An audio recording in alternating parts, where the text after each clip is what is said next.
అది 2020వ సంవత్సరం జూలై నెల 20వ తారీఖు ఆంధ్రప్రదేశ్ రాష్ట్రంలోని తూర్పుగోదావరి జిల్లా సీతానగరం పోలీస్ స్టేషన్లో దళిత యువకుడైన వరప్రసాద్కు శిరోముండనం జరిగింది. అంటే గుండు గీయించి మరీ దారుణంగా అవమానించారు. ఇసుక తవ్వకాలను అడ్డుకున్నాడు అన్న కారణంతో దళిత యువకుడిని అధికార పార్టీ నేత ఆయన అనుచరులు ఈ దారుణానికి తెగించారు అన్నది వరప్రసాద్ ఆరోపణ. దీని విషయమై రాష్ట్ర వ్యాప్తంగా తీవ్ర నిరసనలు జరిగాయి. ప్రస్తుతం ఈ కేసు కోర్టులో విచారణలో ఉంది. అన్నట్టు నిన్ననే ఈ కేసు విషయంలో ఓ కీలకమైన పరిణామం కూడా జరిగింది.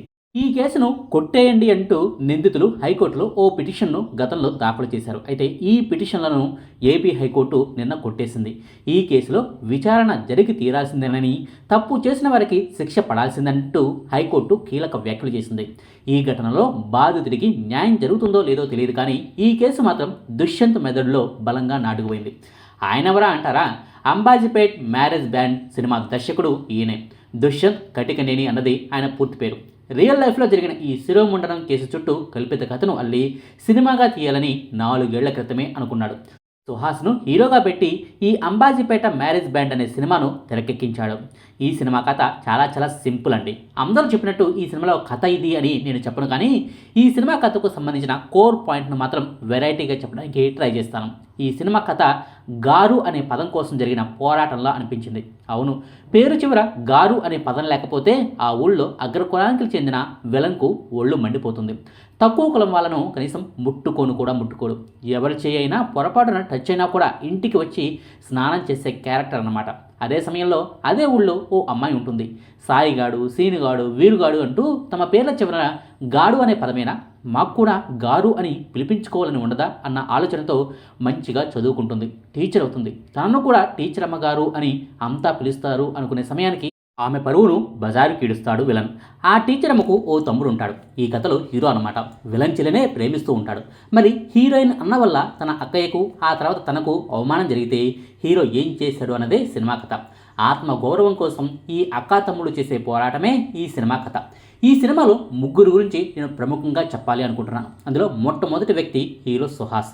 న్యాచురల్ స్టార్ అనే బిరుదును నాని ఎగరేసుకుపోయాడు, కానీ లేకుంటే సుహాస్కు ఈ బిరుదు దక్కి ఉండేది. నల్లగా ఉన్నా, సన్నగా ఉన్నా సరే తనలోని లోపాలను ఎత్తి చూపకుండా నటనతో ఇరగదీశాడు. ఇంత నల్లగున్నాడు, వీడు హీరో ఏంట్రా అనే వాళ్ళ నోటి నుంచి వీడురా హీరో అంటే అని కితాబిచ్చుకునేలా చేశాడు. అద్భుతమైన నటనతో డాన్సులను కూడా ఇరగదీశాడు. నేను హీరోను అన్న భావన కూడా ఎక్కడ కూడా సినిమాలో సుహాస్కు కనిపించలేదు. కొన్ని సీన్లలో అక్క పాత్రలో నటించిన శరణ్య, ఫ్రెండ్ పాత్రలో నటించిన జగదీష్ ప్రతాప్ భండారి తనను డామినేట్ చేస్తున్నా కూడా కథకు మాత్రమే స్టిక్ ఆన్ అయ్యి ఉన్నాడు. తను ఏడ్చాడు. థియేటర్లో కూర్చున్న ప్రేక్షకులను కూడా ఏడిపించాడు. ఇక రెండో పాత్ర అక్కయ్య పాత్రలో నటించిన శరణ్య ప్రదీప్. ఫిదా సినిమాలో సాయి పల్లవికి అక్కయ్యలా నటించింది శరణ్య. వాస్తవానికి కరెక్ట్ పాత్రలు పడాలే, కానీ ఈ శరణ్య ఎక్కడో ఉండాల్సిన పర్సన్. మన తెలుగు సినిమా వాళ్లకు మన అమ్మాయిల్లోని నటన పెద్దగా పట్టదు కదా. వేరే రాష్ట్రాల నుంచి, వేరే ఇండస్ట్రీల నుంచి నటులను అరువు తెచ్చుకుంటున్నారు. మనోళ్ళను మాత్రం గాలికి వదిలేస్తున్నారు. ఈ సినిమాలో శరణ్య క్యారెక్టర్ను, ఆమె చేసిన యాక్టింగ్ను చూస్తే వారెవ్వా, ఈ అమ్మాయిలోని టాలెంట్ను తెలుగు సినీ ఇండస్ట్రీ అసలు వాడుకోవటం లేదేంటి, ఎవరు గుర్తించడం లేదేంటి అని అనిపించింది. అంత అద్భుతంగా నటించింది. అక్క పాత్ర ఉంది అంటే ఉంది అనకుండా ఈ సినిమాలో ఆమె పాత్రే చాలా కీలకంగా చేశాడు దర్శకుడు. ఇంకా చెప్పాలంటే హీరోయిన్ పాత్ర కంటే శరణ్య పాత్రకే చాలా ప్రాధాన్యం ఇచ్చాడు. మీ పేర్ల వెనకే గారు అనే తోక ఉంటుందా, మేమెప్పుడు ఇలాగే ఉండాల్సిందేనా, కనీసం మమ్మల్ని మనుషుల్లా గుర్తించరా అంటూ ఎదురు తిరిగి పోరాడే క్యారెక్టర్ ఆమెది. ఊళ్ళో అందరూ విలన్ను వెంకట్ బాబు గారు అని పిలుస్తూ ఉంటే శరణ్య క్యారెక్టర్ మాత్రం వెంకట్ అని పేరు పెట్టి మాత్రమే పిలుస్తుంటుంది. అంతగా ఆత్మగౌరవం కోసం పరితపించే పాత్ర అన్నమాట. ఇక మూడో పాత్ర జగదీష్ ప్రతాప్ భండారి.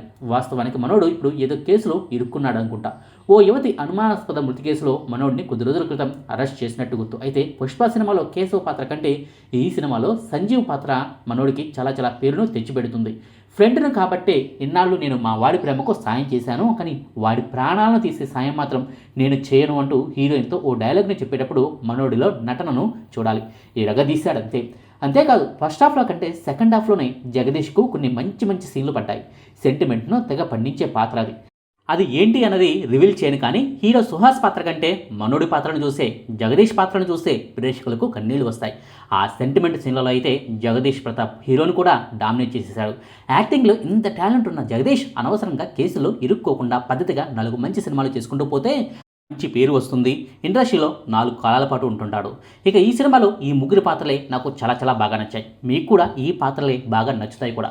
మిగిలిన పాత్రలన్నీ కూడా కథను నడిపించడానికి ఉపయోగపడతాయిలే కానీ అంతగా ప్రాధాన్యత ఉండే పాత్రలైతే కాదు. కథ విషయంలో ఓ కంప్లైంట్ అయితే అందరికీ వస్తుంది.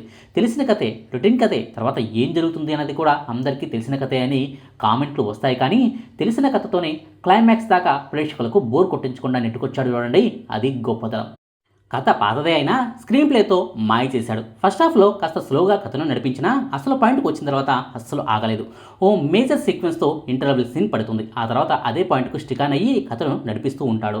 సెకండ్ హాఫ్లో మనం కామెడీని అస్సలు ఆశించకూడదు కూడా. అయితే క్లైమాక్స్ విషయంలో కొందరికి కంప్లైంట్స్ ఉంటాయి.